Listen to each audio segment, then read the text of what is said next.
Vinaka, welcome to Close Up. One of the most vigorously debated topics globally is the issue of climate change.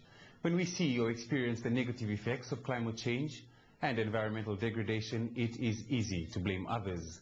Governments for not prioritizing environmental policy, corporate organizations for raising greenhouse gas emissions, NGOs for not lobbying strongly enough for the environment, and individuals for not taking action.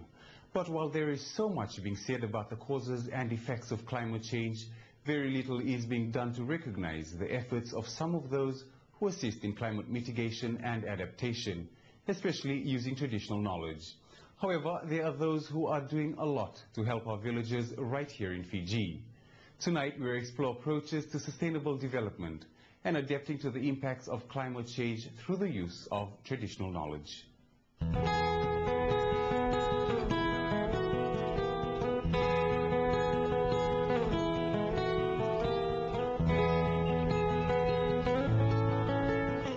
As rural development around the country accelerates, the district of Wainunu in Bua still remains largely untouched. Nestled among a mountainous, pristine forest environment, it's almost oblivious to the rapid changes occurring around the country. But while many may be grateful for this, others living in the villages in the almost forgotten Wainunu District in Vanua Levu are eagerly hoping for this development to reach their remote villages. However, the Wildlife Conservation Society saw this creeping pace in the development of the district as an opportune time to work with the villagers to begin environmental protection work, as all too often development decisions are made with short-term benefits in mind, with little regard for future generations. Wainunu, sitting in Bua province, could be considered part of the forgotten north in Fiji. Bua province, even though it's very rich in natural resources, it's highly underdeveloped in terms of the status of infrastructure. However, at the same time, because that development has not taken place, there still is a high integrity of the ecosystems here. That means they're still functioning, they're still providing the ecosystem services that people need, like having clean water, having food to eat. And so really now's the time to think about managing these ecosystems because they're still in good shape. If you wait until there's already a lot of development in place, it costs a lot more money to try to restore these ecosystems to the good functions and the services that people need, as opposed to protecting it now and managing human impacts so that people will always still have clean water, good health, good food in the foreseeable future. Predicting and monitoring the impacts of human activities on the environment and people's livelihoods is a very important issue. And the idea of setting up no-fishing marine protected areas is not new. A traditional concept aimed at creating sacred tabu areas, the practice has somewhat eroded over the decades. In many cases, these tambu areas were put in place to be able to redistribute food as wealth and to show prestige and status. So hundreds of years ago, it may not have been a case where people were necessarily hungry and that they needed to protect their food because there was too much fishing pressure. It may just have been a case that people wanted to be able to show how wealthy they are by accumulating the marine resources and the land resources and redistributing them during festive occasions so that you can share with your family and your extended family.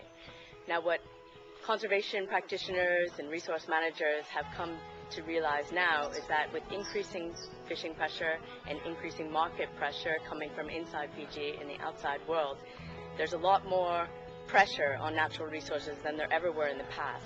And we can reinvigorate these traditions of putting in place tambus and try to get people to protect them for longer than they may have in the past in order to protect these resources into the future and ensure that they have sustainable food security for the foreseeable future. The protected area network in the district includes 4 marine protected areas and 3 forest protected areas. The initiative has received widespread support from those currently living in the various villages that make up the district. Wainunu Ratu Risi Mbalitovea is very passionate about issues regarding the 8 villages in the district, especially when it concerns the future of his people. We are very happy to demarcate some of the reefs that have to be secured for future commitments. With that, The reefs in place now are just nearer to us, and we hope that with Tambu, people will comply and help in whatever way they can to ensure that we achieve our target. By that I mean because in the long run we have to fish, and we have to get out of our own area to fish on other certain grounds. But now with the Tambu, I think it will bring in a lot of fish that we hope will not only assist us now, but our future generations. What makes the no-fishing zones in the villages distinctive is the way they are managed by local chiefs. Here in Wainunu, the participation of village elders and chiefs was an integral part of the establishment of the MPAs, with all signing a reach-to-reef management plan. All of the chiefs from the 8 villages of Wainunu District should be here today.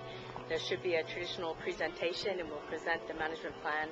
All of the chiefs will sign the management plan, and by putting their names on paper, they're endorsing this plan, and from today, June 1st, it goes into effect. So all of the community rules that are outlined in the plan and all of the national rules will now be under control of the Wainunu Resource Management Committee and also the Boss of Vanua, the chiefs, to enforce and make sure their community members are aware of these rules and the consequences of breaking these rules. Not just because it's a bad thing to break rules, but it's really getting people to, throughout the communities, have a better understanding of, in their daily lives, their actions, how it affects their resources that they depend on for their livelihoods and for their food. And so making sure that everyone in the community has come together to work together to make sure that they still have these resources in 10, 20 years to come.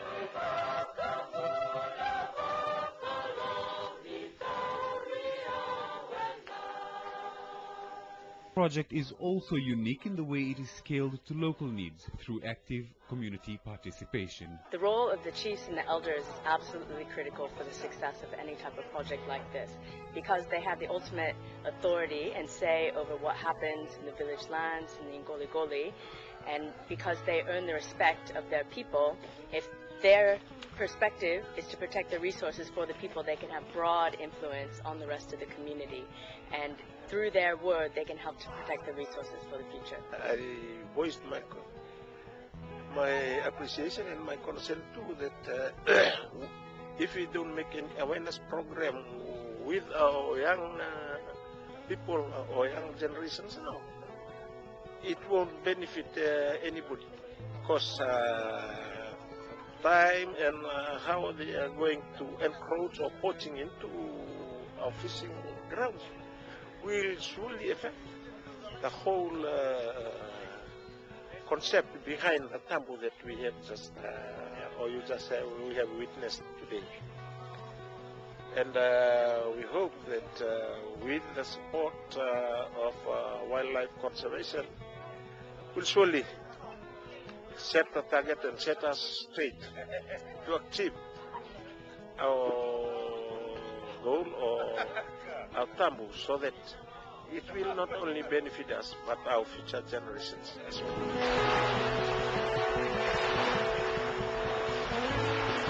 Kami sa may tiyo ko nakalo ng dali ni Takaw. Wainunu na singa hindi dahil. Kung hindi naman ano, baka basta niya sa atunan niya.